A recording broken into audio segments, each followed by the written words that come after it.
Hi, my name is Deontay, and today I'll be talking about privacy and how it affects information technology and people in this society.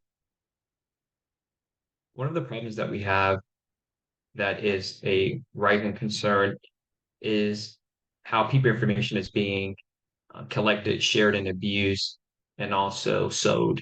Um, People are getting on websites that they're very familiar with.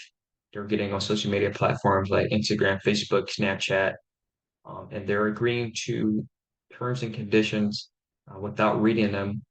Um, and sometimes in those terms and conditions, it may have statements like, I would not sell information or anything that you provide on this app will be owned. So they're not reading these terms and conditions, which are um, now given the companies permission to access their information.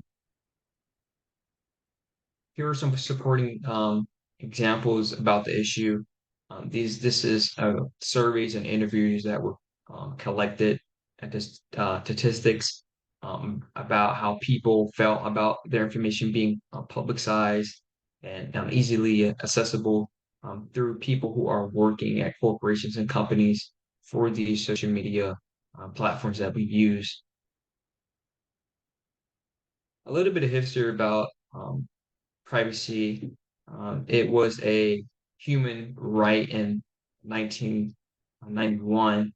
Um, there was a gentleman who wrote a proposal to the Department of Justice um, to implement this type of bill and title so that people can have the right of privacy, whether it was personal information like medical records, bank statements, um, being able to copyright and patent ideas and creativities that they have made, and anything that they seem and wanted to be private. And this all goes back to the first, the fourth, and the 14th Amendment, which give people the right to be able to go into their homes and deny unreasonable searches, and the right to freedom of press and to express without feeling like they're being judged or looked at in a particular way.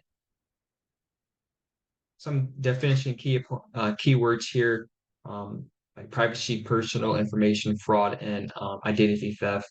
These are, in my opinion, the most important words in this presentation because it kind of gives you an idea of what is going on and what really is a problem.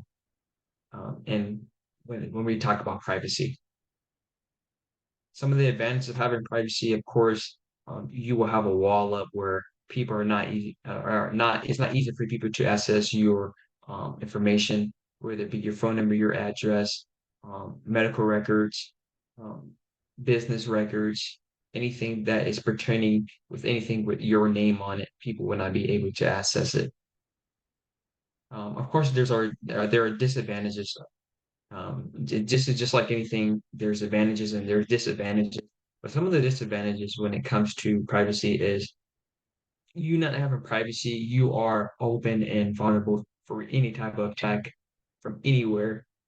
Whether someone hack you, whether someone sells your information, or whether someone find your address. These are disadvantages if you do not have privacy. Some interesting facts about privacy are listed right here. Again, these are surveys that were taken, interviews that were taken to people and their opinion about how they feel about their information being easily accessible with people who work for corporations and companies, um, and also platforms that they use. Social media, of course, we have privacy to a small extent, but privacy is not only used through technology devices, it's also when we go to doctor's office, when we go to car dealerships and all things of that nature, we're signing papers. So of course we wouldn't want people to be able to access our information, our income, our tax, like that. In conclusion, it's very important that we stay on top of prioritizing privacies and privacy laws so that our own information is not being um, looked at through people who may have the ability to hack or find our information just because they have nothing better else to do, but we should advocate for this and